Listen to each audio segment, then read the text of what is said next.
Abra sua Bíblia comigo, por favor, em Mateus capítulo 14. Mateus capítulo 14. A partir do verso 22 até o verso 33.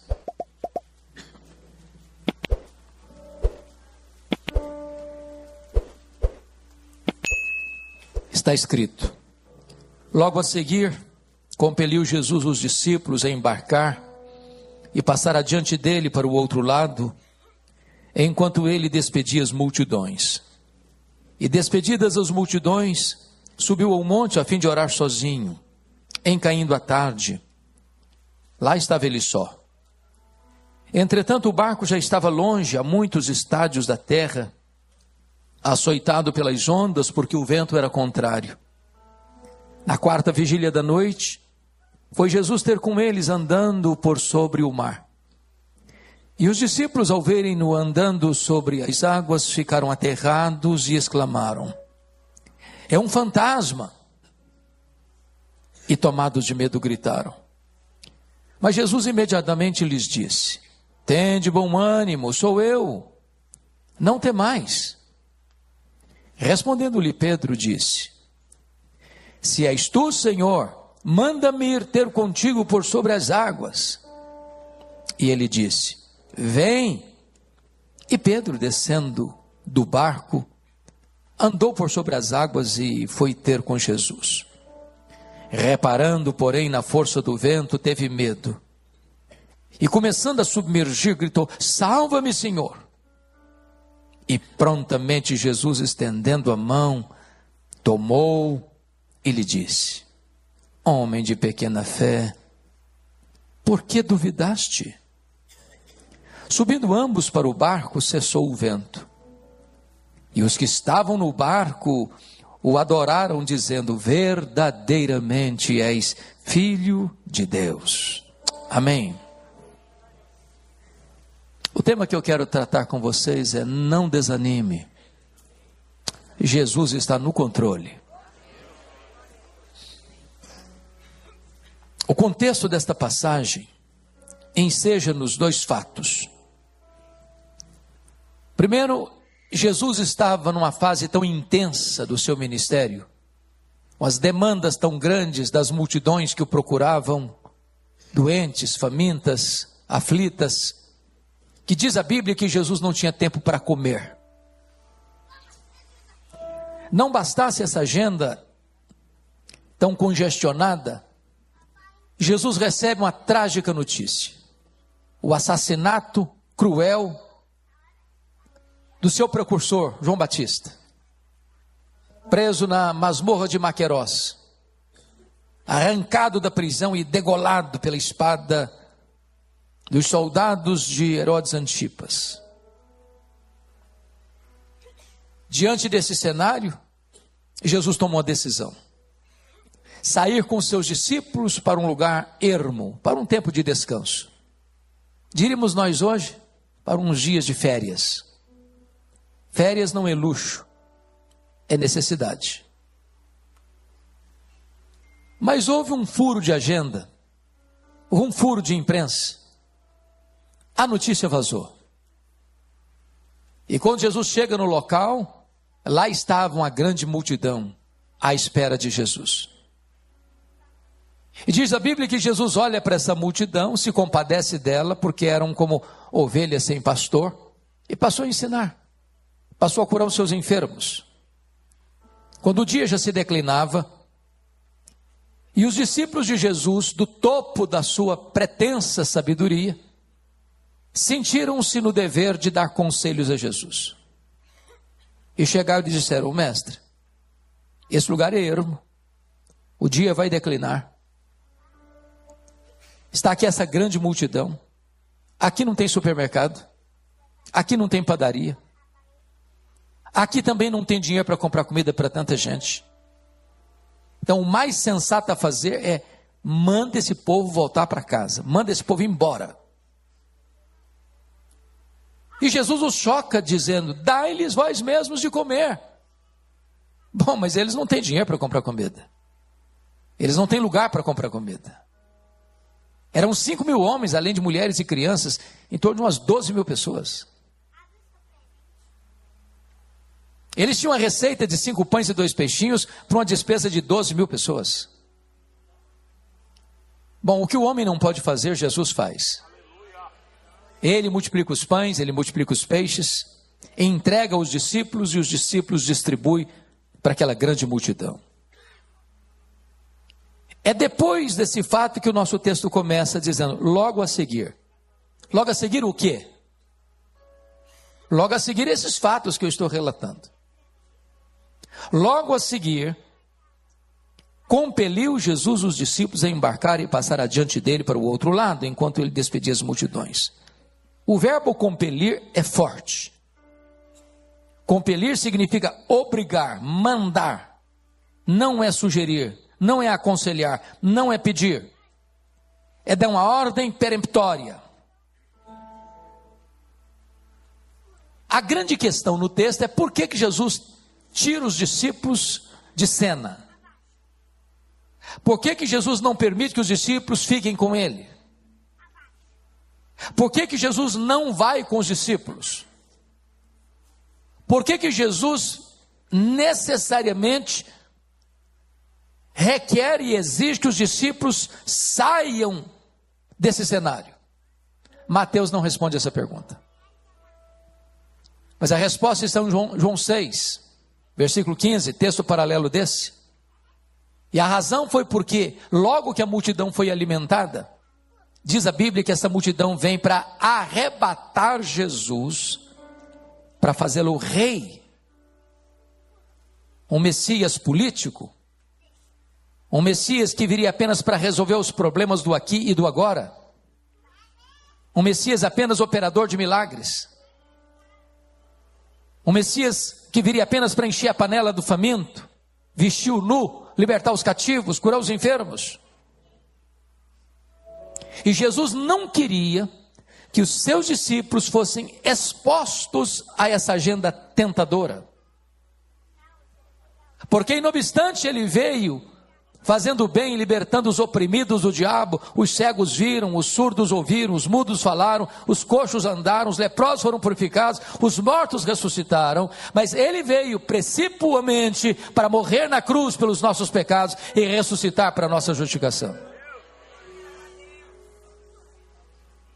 A grande pergunta é, aquela multidão tinha razão para querer fazer de Jesus um rei? Um Messias político? Humanamente falando, tinha. Porque se você olha a história do povo de Israel, na maioria do tempo Israel viveu como escravo de outros povos. A família de Abraão, representada na família de Jacó, desce ao Egito com 70 pessoas. Fica ali 430 anos. Boa parte ou a maior parte desse tempo, debaixo de amarga escravidão, debaixo do chicote, de trabalhos forçados. Deus liberta o seu povo, 40 anos pelo deserto, oprimido pelos edomitas, pelos amonitas, pelos moabitas, pelos amalequitas. Eles entram na terra prometida e diz a Bíblia que Josué não conquista toda a terra, e Israel vive ali debaixo de opressão dos povos cananitas. Josué morre com os anciãos e entramos num longo período de 330 anos, chamado período dos juízes, onde na maioria do tempo Israel viveu debaixo de escravidão e opressão dos povos que chegavam, sequestravam, queimavam, expoliavam, roubavam as suas lavouras, os frutos da sua terra. Chega a monarquia e o primeiro rei de Israel, Saul, morre em campo de batalha, dominado pelos filisteus. Depois da morte de Salomão, em 931 a.C., por inabilidade política do seu filho e sucessor Roboão, Israel é rasgado. E das 12 tribos, 10 seguem a liderança cismática de Jeroboão I, formando o chamado Reino do Norte, Israel, capital Samaria. que durou apenas 209 anos, com 19 reis, 8 dinastias, e na maioria do tempo, debaixo de opressão dos inimigos, até que em 722, a Assíria vem e leva o reino de Israel para um exílio. O reino do sul aguentou um pouco mais, mas em 586 a Babilônia vem e leva também esse povo para um cativeiro de 70 anos, depois de queimar o templo de Salomão e destruir a cidade de Jerusalém. A Babilônia caiu, Israel ficou debaixo do domínio do Império Medo-Persa. O Império Persa caiu, Israel ficou debaixo do poder do Império Grego. O Império Grego caiu, Israel ficou debaixo do poder dos Ptolomeus do Egito, dos Seleucidas da Síria. Em 63 a.C., Pompeu conquista Israel, Israel fica debaixo do poder de Roma. Então o que um judeu, o que um israelita esperava? É que viesse o Messias, que quebrasse o jugo do estrangeiro, que quebrasse o jugo do opressor, que os tornasse livres. Essa agenda era tão pulsante para o povo de Israel, que até depois que Jesus ressuscitou dentre os mortos, os seus discípulos nutriam uma esperança de um Messias político, e perguntando para Jesus, quando ele falou da promessa do Pai: vai ser nesse tempo que o Senhor vai restaurar o reino a Israel? Jesus tira os discípulos dali, porque não queriam que eles fossem submetidos a essa agenda. Bom, já que as férias foram frustradas, o mínimo que os discípulos esperavam é que pelo menos pudessem voltar em paz para casa. Mas não é isso que acontece.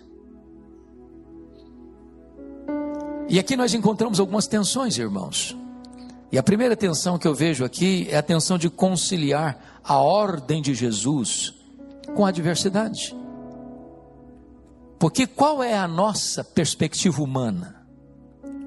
Se eu estou fazendo o que Jesus me mandou fazer, vai dar tudo certo. Não é assim que nós entendemos?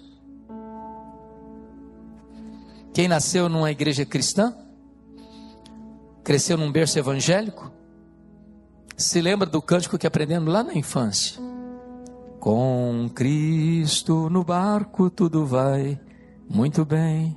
Vai muito bem, vai muito bem, com Cristo no barco tudo vai muito bem. O problema é que Jesus nem está no barco e não está nada bem. Mas eles estão andando pela ordem de Jesus. O apóstolo Paulo, por onde caminhou, enfrentou lutas. Ele foi perseguido em Damasco. Ele foi rejeitado em Jerusalém. Ele foi esquecido em Tarso. Ele foi apedrejado em Listra. Ele foi escorraçado de Tessalônica. Ele foi enxotado de Bereia. Ele foi chamado de tagarela em Atenas. Ele foi chamado de impostor em Éfeso. Ele enfrentou feras em Éfeso. Ele foi chamado de impostor em Corinto. Ele enfrentou feras em Éfeso. Ele foi preso em Jerusalém. Ele foi acusado em Cesareia. Ele foi picado por uma cobra em Malta. Ele chegou em Roma, preso, algemado. As circunstâncias eram medonhas, mas uma leitura correta, ele diz, Filipenses 1,12: eu quero que vocês saibam, meus irmãos, que as coisas que me aconteceram têm antes contribuído para o progresso do Evangelho. Em outras palavras, você e eu cremos uma coisa: que Deus não é pego de surpresa. Deus não é surpreendido. Nós não cremos em acaso. Nós não cremos em sorte. Nós não cremos em azar. Nós não cremos em determinismo cego. Nós não cremos em misticismo. Nós cremos que a mão de Deus dirige o nosso destino. Quando a tempestade chega, não pegou Jesus de surpresa. Diz a Bíblia que ele estava lá no monte, orando sozinho. E Marcos 6:48, texto paralelo, diz que lá do monte, Jesus vendo-os em perigo. Eu quero dizer para você que Jesus hoje não está num monte.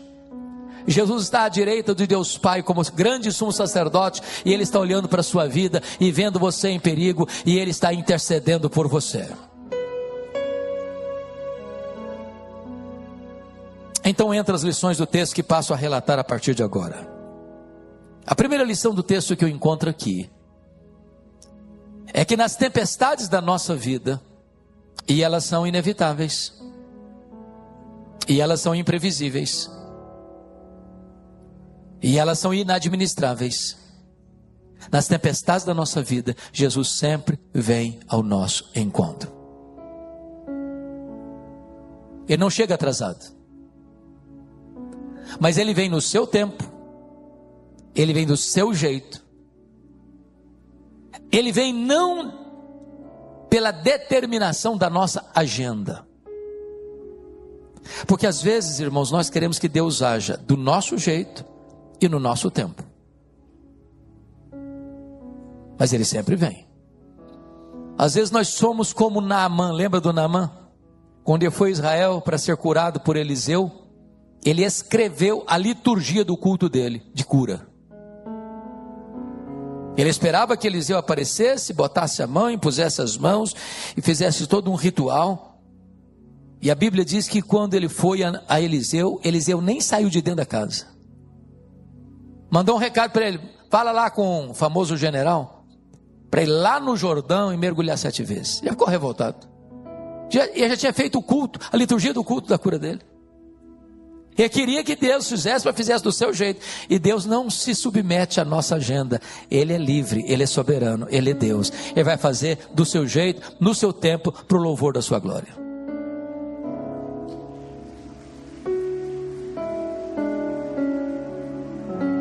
A segunda lição do texto, irmãos, é que Jesus Cristo vem, ainda que na 4ª vigília da noite. A vigília da noite era dividida em 4 vigílias. 6 às 9 da noite a primeira, 9 da noite à meia-noite a segunda, meia-noite às 3 da madrugada a terceira, 3 da madrugada às 6 da manhã a 4ª vigília. Por que Jesus vem na 4ª vigília? Por que às vezes Ele não nos socorre logo que a tempestade surge? Por que tem hora que você ora e o problema piora? Você ora e a doença agrava. Você ora e o coração da pessoa fica mais duro. Você ora e o vento fica mais furioso ainda. Você ora e as tempestades avolumam. Numa linguagem bem brasileira, tem hora que Jesus vem no último furo da correia, na última volta do ponteiro. Quando você já foi tentado a jogar a toalha, a pensar, agora não tem mais jeito, agora não tem mais saída. E Ele chega na 4ª vigília da noite para dizer para você, quando os recursos da terra acabam, os recursos dos céus estão disponíveis. Quando o homem chega ao seu limite, Deus chega com a sua oportunidade. Quando você não tem mais o que fazer, Ele pode tudo fazer, porque para Ele não tem causa perdida, não tem problema insolúvel, não tem doença incurável, não tem casamento irrecuperável, não tem situação que Ele não possa resolver. Então entenda uma coisa, Ele chega na 4ª vigília da noite, para que quando o milagre acontecer, nenhum de nós sejamos tentados a pensar, foi a minha inteligência, foi a minha estratégia, foi a minha capacidade. Tudo vem dEle, tudo é por meio dEle, e tudo é para Ele. Terceira lição do texto, Jesus vem, e quando Ele vem andando sobre as águas. Ele não vem de um modo convencional. E o que significa que Ele veio andando sobre as águas? O que eram as águas? Aquilo que conspirava? Aquilo que ameaçava? Aquilo que estava prestes a levar os discípulos a um naufrágio? Aquilo que era maior do que os discípulos? Aquilo que intimidava os discípulos? Quando Ele vem andando sobre as águas, Ele está dizendo o seguinte: aquilo que é maior do que você, aquilo que ameaça você, aquilo que é o perigo real da sua vida, está literalmente embaixo dos meus pés. Eu tenho o controle, eu tenho o poder. Aquilo que ameaça você não me intimida. Eu estou pisando sobre os problemas que afligem a sua vida. Jesus é maior que os nossos problemas. Há momentos, irmãos, que achamos que não tem mais jeito. Eu estava há 2 meses, pastor Jorge, pregando numa conferência em Feira de Santana, na Bahia, um congresso de família. E estava comigo, do meu lado, como preletor também, pastor Harley Mafra, um dos pastores da primeira igreja batista de São Paulo. O Harley Mafra era um empresário de sucesso. E estava fazendo uma viagem com outros empresários, amigos. E depois do jantar, onde estavam hospedados no hotel, ele entra no banheiro público do hotel e depara com seus colegas cheirando cocaína. Ofereceram para ele. Tolamente, ele aceitou experimentar e ficou prisioneiro da primeira vez. A vida foi derretendo, o casamento foi acabando, a família foi se destruindo, a vida financeira foi entrando em colapso, a mente perturbada, até o dia que ele tomou uma decisão, arruma as malas e diz para a família: eu vou fazer uma viagem.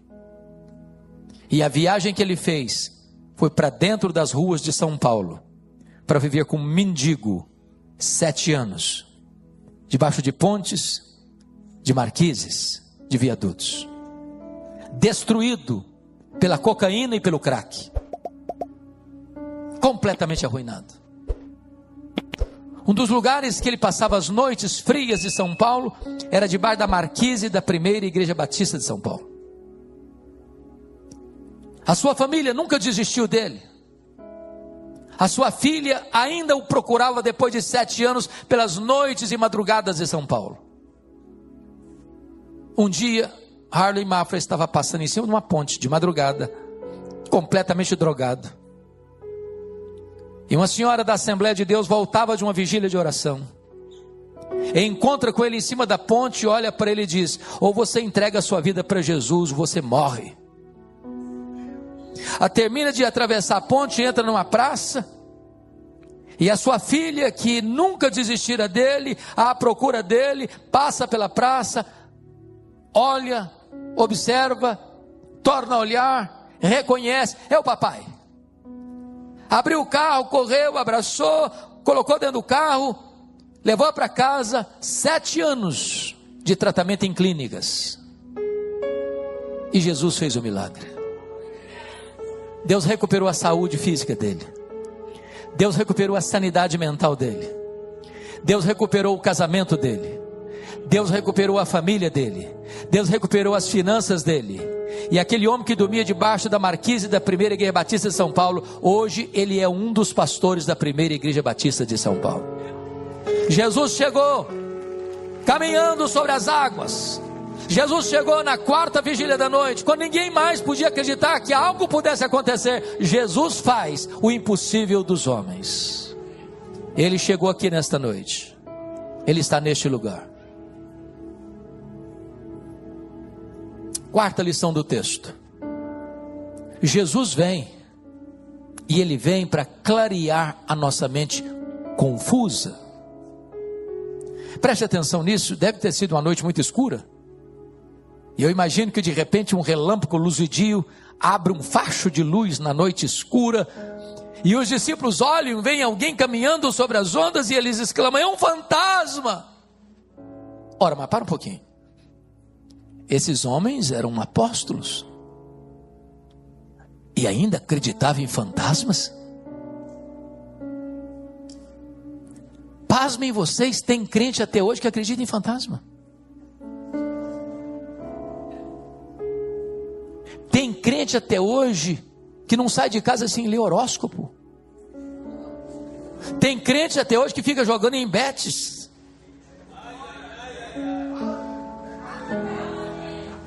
A grande pergunta é: por que aqueles discípulos ainda acreditavam em fantasmas?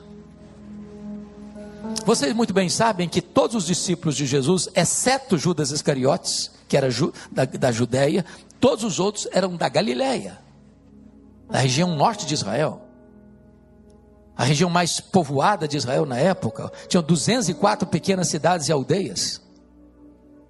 Era chamada de Galileia dos gentios, porque era rodeada de povos pagãos, gentílicos.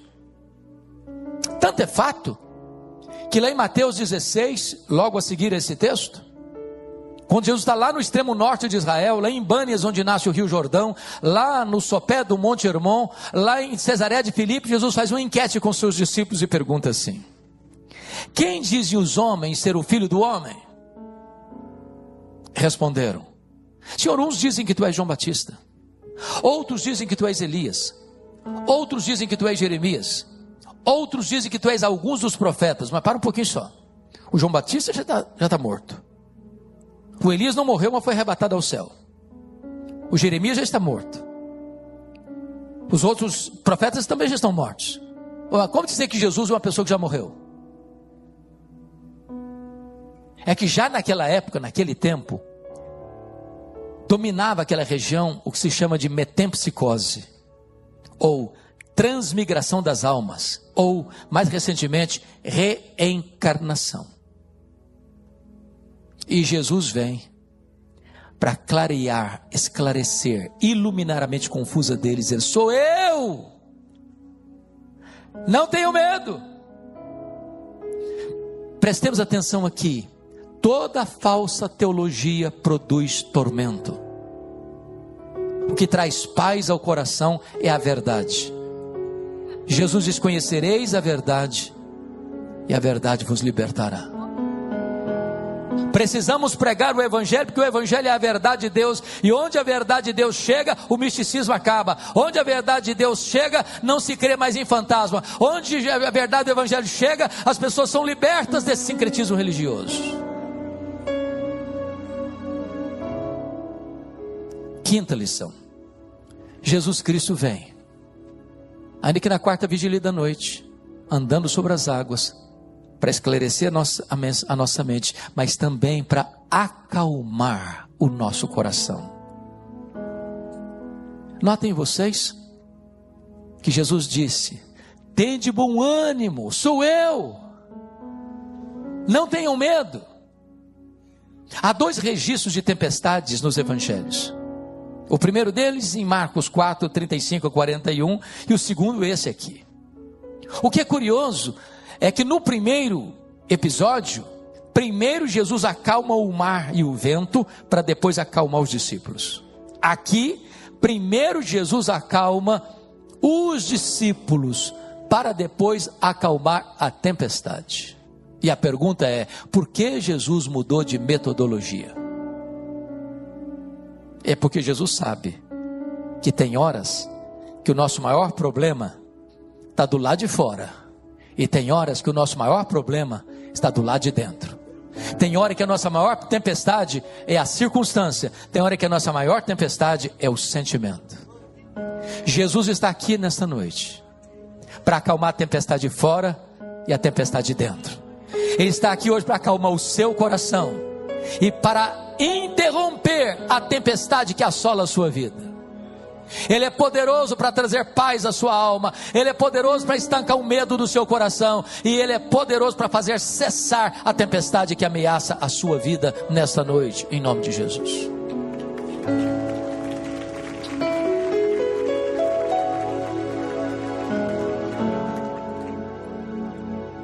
Sexta lição: Jesus sempre vem, ainda que na quarta vigília da noite, andando sobre o mar, para clarear nossa mente, para acalmar o nosso coração, mas vem também para levantar o caído.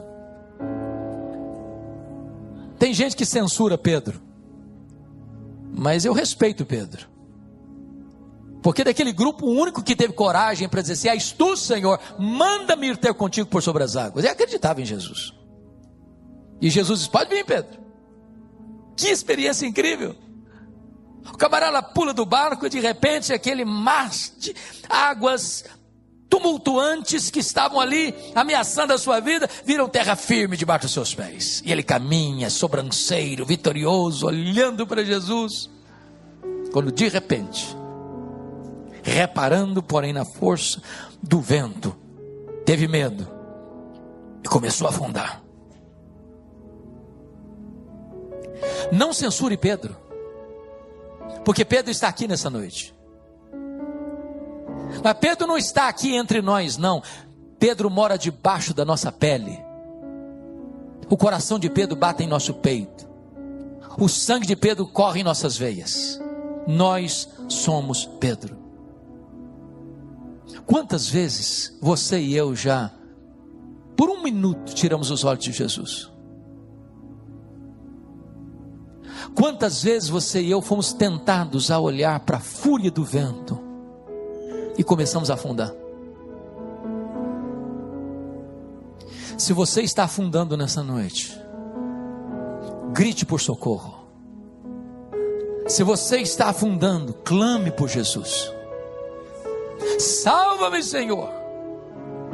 E diz o texto que prontamente Jesus estendeu a mão, o tirou das gargantas da morte e deu-lhe um tapinha de luva, bem macio. Homem de pequena fé, por que duvidaste? O problema não era a fúria do vento, o problema era a dúvida. O problema não era o mar revolto, o problema era a incredulidade. Meus irmãos, os nossos problemas sempre serão maiores do que nossas forças. O segredo de caminhar vitoriosamente não é confiar no bordão da autoconfiança. O segredo é olhar para Jesus, é olhar para Jesus, é olhar para Jesus.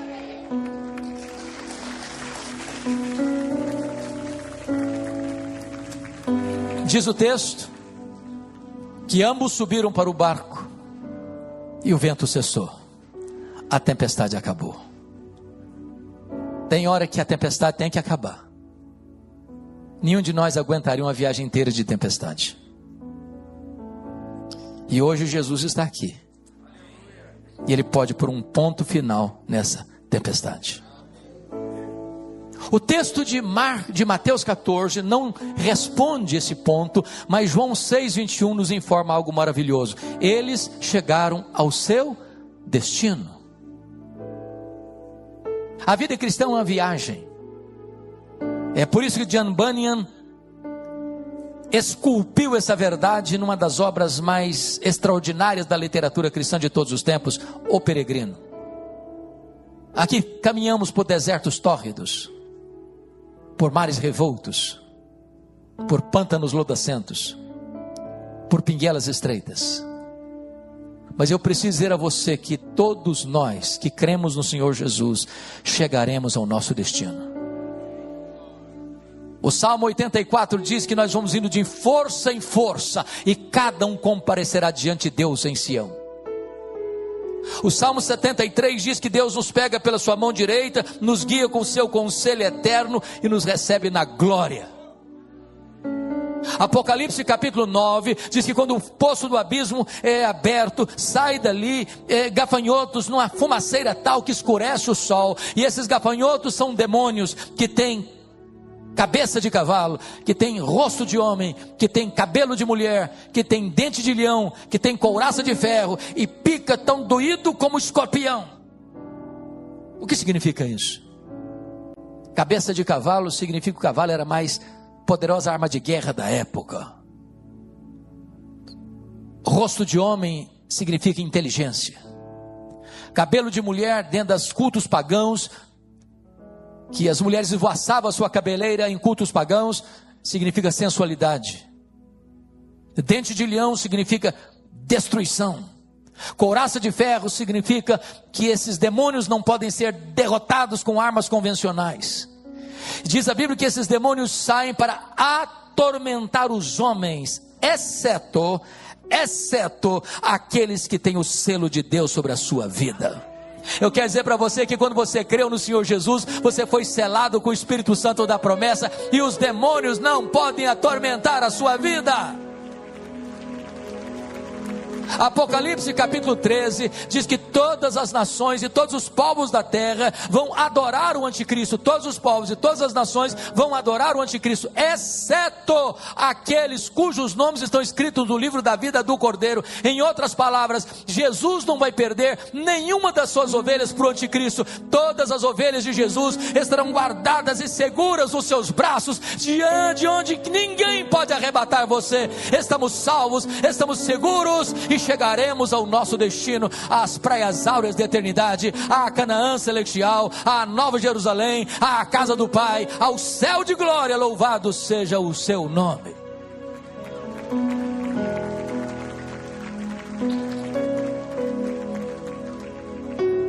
Mas irmãos, eu quero terminar levando vocês ao último versículo do texto, verso 33. E aqui, pastor Jorge, enseja-nos talvez a pergunta mais recorrente da filosofia e da teologia. Se Deus nos ama, por que sofremos?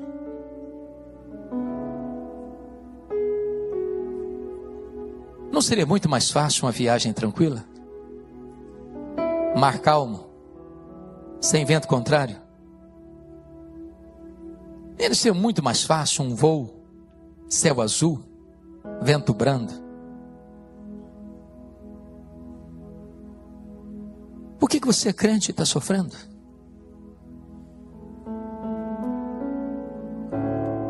A nossa família está vivendo um drama muito grande. Hoje, exatamente há 76 dias. Nosso netinho nasceu prematuro de 6 meses. 30 de setembro. 1 quilo.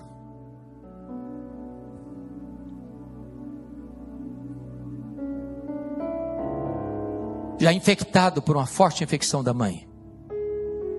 Com 2 dias de nascido, precisou fazer uma cirurgia de grande porte para extrair 20 centímetros do seu intestino.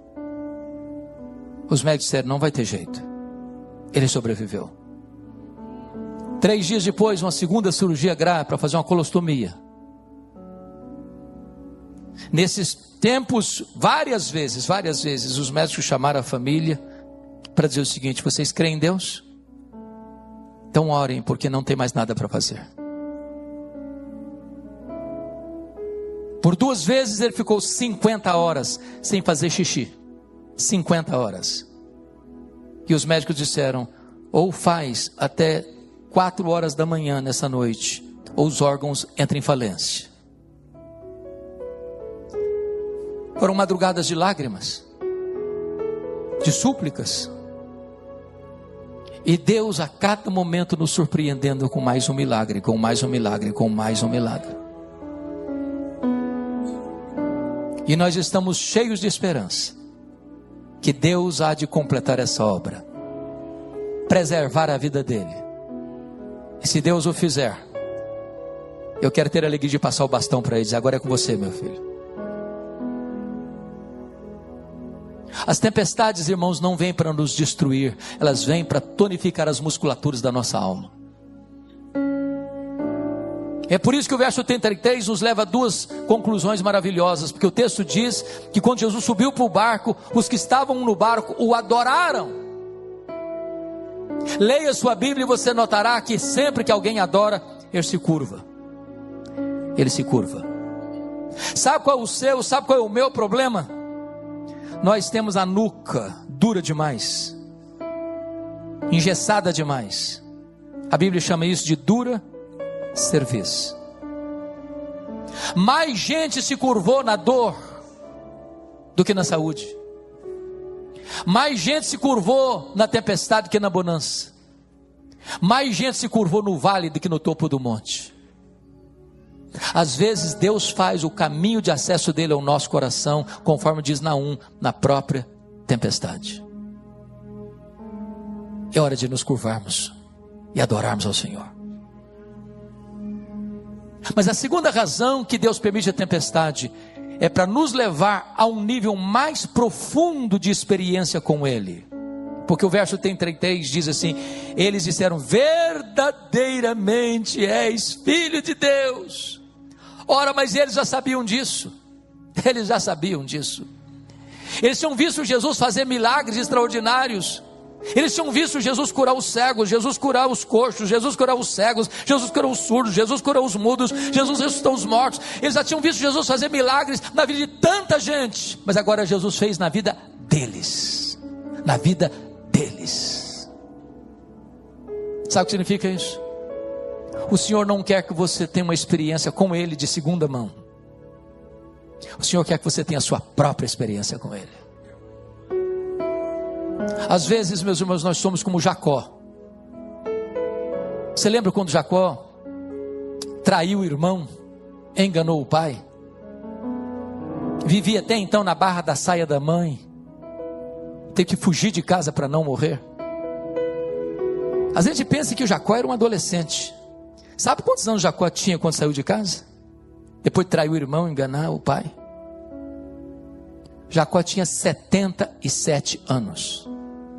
Solteiro. Tem esperança para você, viu, jovem? 77 anos. Pastor, o senhor não está chutando, não? Não estou, não. É fácil de você compreender a matemática. Ele sai de casa com 77 anos. Trabalha 14 anos para ter o direito de casar com Raquel. Foi quando José nasceu. Ele tinha então 91 anos. Fica mais 6 anos em Padarã. Ao todo 20 anos. José tem 6. Agora ele tem 108 anos. Ou melhor, agora tem 97 anos. José nasceu, tinha 91. José tem 6, ele tem 97. Foi quando ele teve a experiência no Val de Jaboque. José foi vendido para o Egito com 17 anos. Portanto, se ele tinha 97, agora ele tem 108, o Jacó. José ficou no Egito 22 anos quando levou a família dele para lá. Se o Jacó tinha 108, agora tem 130 anos. É a idade que ele foi para o Egito. Viveu lá 17 anos, morreu com 147. Portanto, Jacó, com 77 anos, quando sai de casa, ele conhecia Deus apenas como o Deus do seu avô e o Deus do seu pai. Deus apareceu para ele em Betel e disse: eu sou o Deus de Abraão, eu sou o Deus de Isaac, teu pai. Mas Deus não disse: eu sou o teu Deus. Tem muita gente, irmãos, que está na igreja, mas conhece a Deus apenas como Deus do seu avô e como Deus do seu pai. Hoje Deus quer que você tenha a sua própria experiência com Ele. E aos 97 anos, lá no Val de Jaboque, Deus luta com ele. Jacó não quer ceder. Deus deixa o aleijado. E agora Jacó é que se agarra no Senhor, diz: eu não te deixarei ir se tu não me abençoares. E a bênção que ele está pedindo não é prosperidade, não é riqueza, já é um homem rico, não é família, já tem família. A bênção que ele está precisando é de uma nova vida. E Deus pergunta: qual é o seu nome? E há 20 anos ele respondeu: eu sou Esaú. Mentiu. Qual o seu nome? E agora ele diz: Jacó. Aquilo não é uma resposta, aquilo é uma confissão. Aí Deus: agora eu vou mudar a sua história, agora eu vou mudar a sua vida, agora eu vou mudar o seu nome, agora você vai ser chamado de Israel. E a partir daquele dia, Deus é conhecido na história como o Deus de Abraão, o Deus de Isaac e o Deus de Jacó. Agora Ele é o Deus da sua vida. Hoje Deus quer reescrever a sua história, para você conhecer a Deus como o Deus da sua vida, o Deus da sua história. Verdadeiramente és filho de Deus.